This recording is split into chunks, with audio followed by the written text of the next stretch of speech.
Gonorrhea is a sexually transmitted infection, STI, caused by the bacterium Neisseria gonorrhoeae.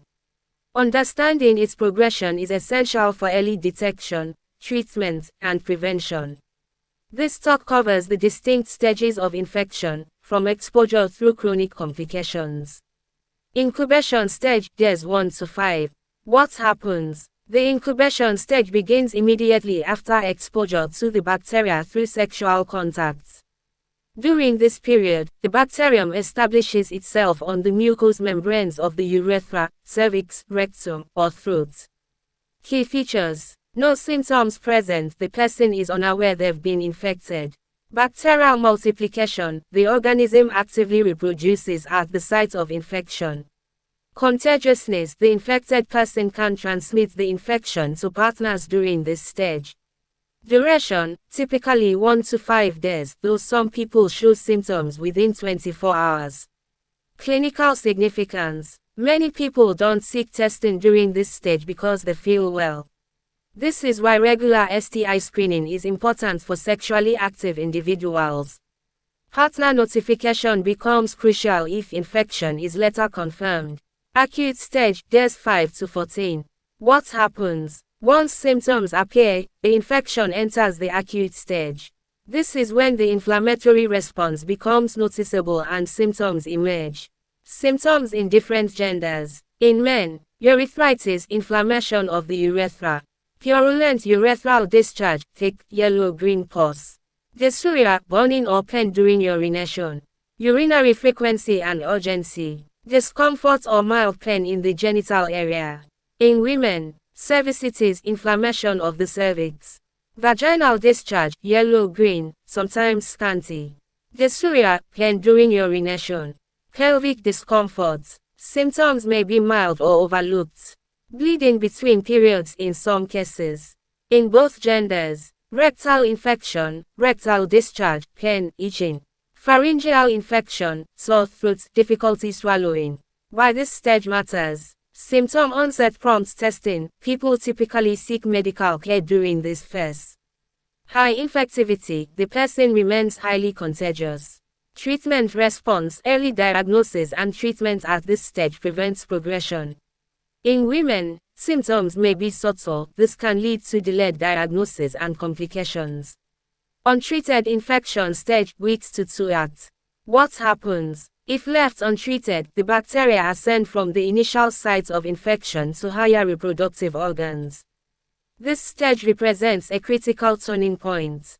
Complications in men. Prostatitis, infection of the prostate gland, causing pelvic pain and urinary symptoms. Epididymitis, inflammation of the epididymis, causing testicular pain and swelling. Orchitis, testicular inflammation, potentially affecting fertility if bilateral. Urethral stricture, scarring of the urethra from repeated inflammation, causing urinary obstruction. Complications in women. Pelvic inflammatory disease, PID, infection of the uterus, fallopian tubes, and ovaries. Salpingitis, inflammation of the fallopian tubes. Tubo-ovarian abscess, collection of pus in the tubes and ovaries. Bartholin's gland abscess, infection of the glands at the vaginal opening. General manifestations. Pain intensifies in the genital area and lower abdomen. Fever and systemic symptoms may develop. Malaise and general feeling of illness. Some individuals may partially improve symptoms while harboring deeper infection.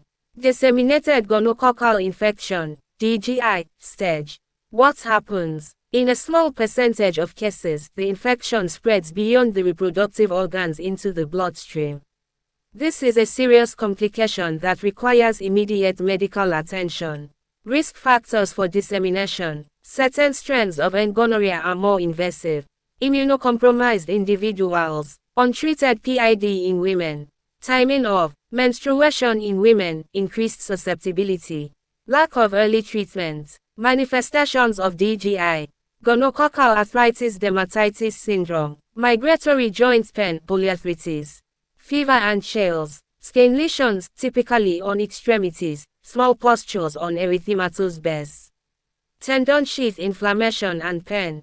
Gonococcal bacteremia. Fever and rigors. malaise, tachycardia, increased heart rate, hypotension in severe cases, localized disseminated infection, gonococcal endocarditis, heart valve infection, meningitis, brain and spinal cord infection, perihepatitis, inflammation around the liver, osteomyelitis, bone infection. Why this matters? DGI is a medical emergency requiring hospitalization and parenteral antibiotics.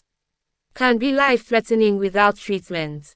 More common in women but often more severe in men. Requires immediate intervention to prevent organ damage.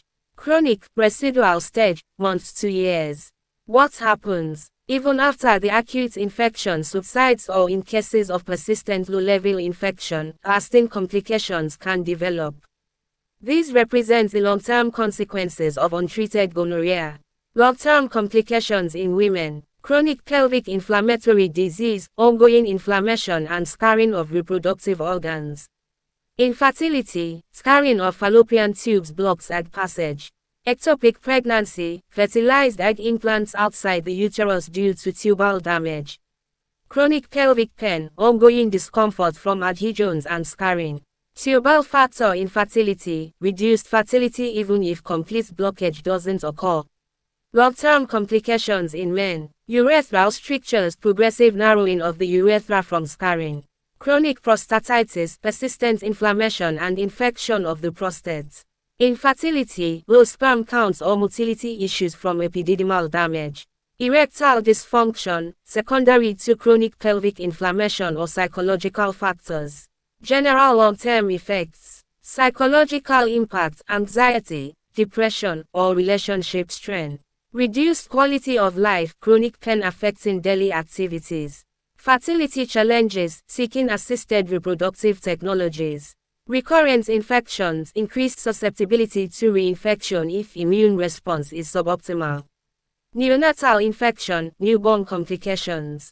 What happens? If an infected mother gives birth vaginally, the newborn can acquire gonorrhea during delivery. Manifestations: gonococcal ophthalmia neonatorum, severe eye infection appearing 2 to 5 days after birth. Purulent conjunctivitis, eyelid swelling, risk of corneal scarring and blindness if untreated. Systemic infection, rare but serious. Septicemia, meningitis, arthritis. Prevention: prenatal screening and treatment of pregnant women. Newborn prophylaxis with antibiotic eye drops, routine at birth. These measures have nearly eliminated neonatal gonorrhea in developed countries. Prevention and early intervention. Primary prevention: consistent and correct condom use. Mutual monogamy with tested partners. Regular STI screening, especially for sexually active individuals under 25. Open communication with sexual partners about STI status. Comprehensive sexuality education. Secondary prevention, early detection. Recognize early symptoms, discharge, dysuria, pelvic pain. Seek prompt medical care at first signs of infection. Diagnostic testing, nucleic acid amplification tests, NAATs, are gold standard. Partner notification and treatment to prevent reinfection.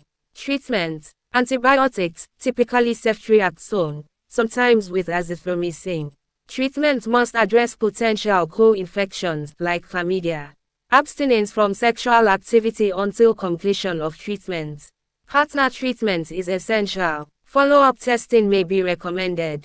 In conclusion, understanding the stages of gonorrhea underscores the importance of prevention, early detection, and prompt treatment. Each stage presents opportunities for intervention. Incubation stage, prevention through safe practices. Acute stage, early diagnosis and treatment. Untreated stages, prevention of ascending infections. DGI, emergency medical care. Chronic stage, management of complications and their consequences.